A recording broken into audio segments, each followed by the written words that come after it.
sofista, no contexto daquela sociedade, é uma sociedade já extremamente civilizada, como a gente entende o termo hoje, pensa que, sobretudo, Atenas, que é a principal cidade... Civilizada com leis, com uma regra de conduta, com... E também tem um poderio militar muito grande, Tá. porque é uma cidade comercial, uma cidade que tem porto, é uma cidade extremamente protegida pela sua própria natureza. Se você chegar hoje, assim, falando, não, eu quero fazer uma guerra com Atenas, você vai ter dificuldade. Entendi. Você chega lá com o navio, você tá embaixo, você tá só tomando flechada ou então tiro hoje, né? Então os caras eram organizados militarmente. Isso, então era uma sociedade já bastante civilizada, então eles começaram a falar assim, bom, agora que a gente tá com um certo grau de riqueza, nós vamos trocar um pouco o debate pela força pelo debate pela palavra. Sofista é um cara que ele, na prática, o que ele fazia mais ou menos, mas ele tinha uma função muito mais ampla do que isso, era um cara que ele é pago para discursar.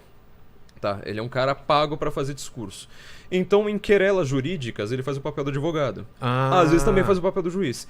Em querelas... Não necessariamente alguma coisa que ele acredita. Ele é pago para defender uma ideia igualzinho advogado. Tá. A profissão de advogado, ela deriva Vem dessa ideia. Entendi. Ou seja, você não precisa concordar com o seu cliente, você tem que fazer um belo de um discurso em defesa daquela causa. Entendi. Quando o político está discutindo, ele chama também o sofista e fala, vem aqui pro parlamento. Então aí ele vai fazer um papel meio de um deputado. Entendi. Quando você... Então, assim, ele faz muitas coisas. Ele faz muitas coisas. Ele também é um intelectual. Sofista porque ele tem um discurso sofisticado. Acho que talvez seja a principal palavra.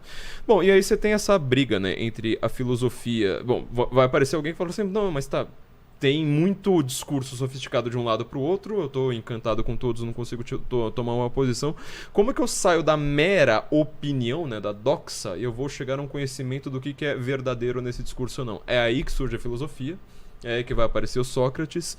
E se você for ver, né, o Platão que sistematiza os diálogos do Sócrates, né, os diálogos socráticos, ele já morre nessa decadência cultural, quer dizer, ele tem que morrer exilado, porque assim, ele vai lá, cria todo esse sistema, maravilha, matam Sócrates, né, tem a questão do julgamento de Sócrates, que ele é obrigado a tomar veneno. E por quê? Por uma acusação falsa, de que ele não acreditava nos deuses. E olha que curioso, essa acusação ela deriva muito mais de uma peça tirando o sarro do Sócrates do que do próprio pensamento do Sócrates. Que a peça é As Nuvens, do Aristófanes, que é engraçadíssima, por sinal, peça maravilhosa. Mas porque o Sócrates ele é um dos primeiros caras a pensar numa espécie de monoteísmo na Grécia. Então ele fala assim, olha, esses deuses... mas ele defende os deuses, é curioso, né? Ele defende os deuses, mas ele fala assim, existe um princípio fundador da existência da metafísica, que não pode ser, Afrodite, Zeus, não sei... Não, tem um princípio que está acima disso. Que vem antes disso. Exato. E aí o Aristófanes, ele vai lá, ele acusa o Sócrates de ateísmo, né? Que chama as nuvens, falando, ele acha que não são deuses, ele acha que são nuvens. Dá a impressão que ele está falando do Richard Dawkins.